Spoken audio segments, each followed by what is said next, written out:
Okay, so here we have him in all his mighty glory finally, Bruticus. I have to say, he is pretty large, pretty chunky, pretty bulky, pretty good looking, except for the utterly craptastic vortex there. He was indeed a real pain in the butt to get on. And the other thing that I didn't really like is what they did with Blastoff's arms here.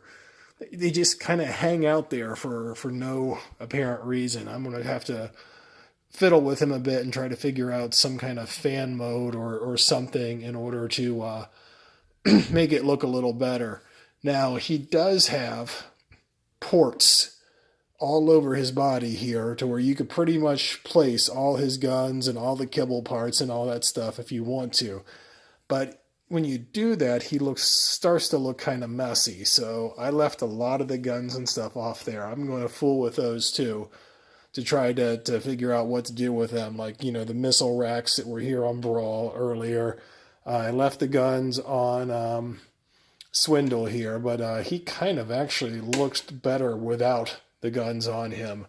I kind of thought, rather than just leaving them off as kibble parts, that the missile launchers is kind of a cool extra weapon to give him on his arm here. He's got the BFG here, of course. We'll kind of slide it over this way, the camera, so you could see just how long and how big that gun is. Whirl's, not Whirl, I keep wanting to call him Whirl, but Vortex, his blades kind of stick out there, his guns kind of stick out there. So I'm going to stick a couple of other figures next to him so you can kind of get a size of idea of how actually big this guy is. So we'll be right back in just a moment. So this is the guy that I'm going to display next to him, and they really do scale well together.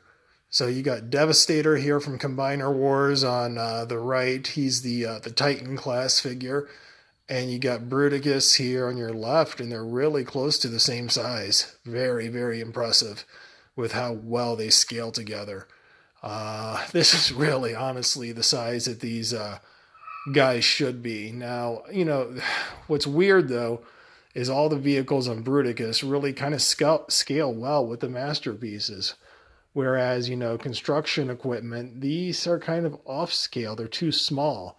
If you were talking about real actual scale of real life vehicles, Devastator should dwarf Bruticus because simply how big Long Haul would be in Mixmaster, and you know those are large trucks, just like, you know, Optimus Prime, or I mean a quarry truck like Long Haul would completely dwarf Optimus Prime or even Onslaught.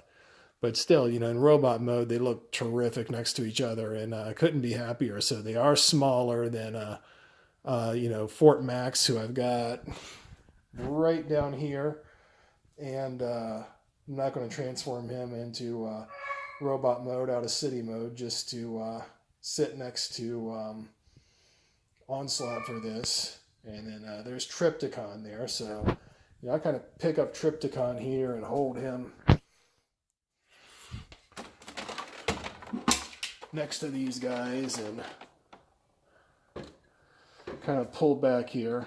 So, you know, Tripticon is larger than either of these guys, you know, as he probably should be. Because after all, he's a city, a spaceship, and everything else. So that's going to do it for us right now. That's the look at Devastator and JInBao Oversized KO Warbotron, also known as Bruticus.